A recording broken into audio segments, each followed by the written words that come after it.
Ah, pas du tout. 5 € le litre pour vous, monsieur. Ils n'étaient pas nombreux mais surmotivés ce matin-là sur le rond-point du Cora à Longeville-les-Saint-Avold. Les raisons de leur retour sont identiques à la naissance du mouvement en 2018. Hausse des prix, notamment du gaz et du carburant, et des salaires qui n'augmentent pas. Ces gilets jaunes de la première heure pour la majorité comptent bien reprendre du service chaque week-end. L'essence est devenue comme les cigarettes à une époque, un produit de luxe aujourd'hui. Quand on fait un plein d'essence à 100 €, ça fait mal. Le mec qui en gagne 1000, c'est 10% de son salaire qui passe dans un plein d'essence. Tout ça pour pouvoir aller travailler, pour pouvoir rentrer ces 1000 €. Il faut juste comprendre cette logique-là. Il y a quelque chose d'incohérent là-dedans. Et ça ne peut pas exister. C'est pas normal que ça existe, c'est tout.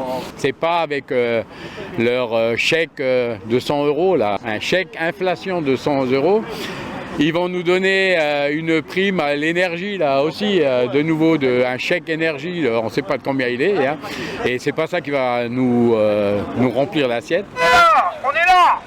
Allez, klaxonnez, monsieur. Alphonse aussi fait partie de ces gilets jaunes de la première heure.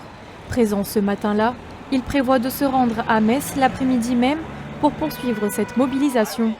D'après lui, des solutions existent pour répondre à leurs revendications. Donc, quoi faire déjà plus rien augmenter, et puis augmenter un tout petit peu les salaires et faire un équilibre. Mais là, c'est tous les jours qu'il y a quelque chose qui augmente. Donc, c'est impossible.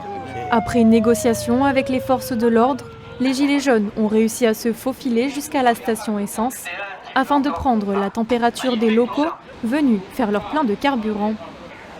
Donc, monsieur, il fait comprendre que le gouvernement, il se fout de notre gueule. Est-ce que vous avez entendu le message, monsieur? C'est de l'abus.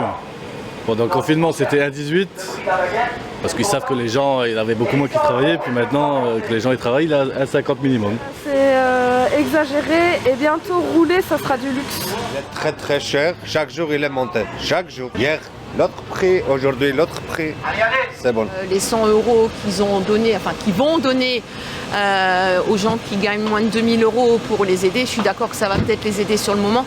Mais voilà, c'est tous les mois que les gens doivent mettre le plein pour aller au travail. Le prix de l'essence est plus élevé qu'au début de la crise des Gilets jaunes, avec une augmentation de 9% en seulement 2 mois et 13% pour le gaz en octobre.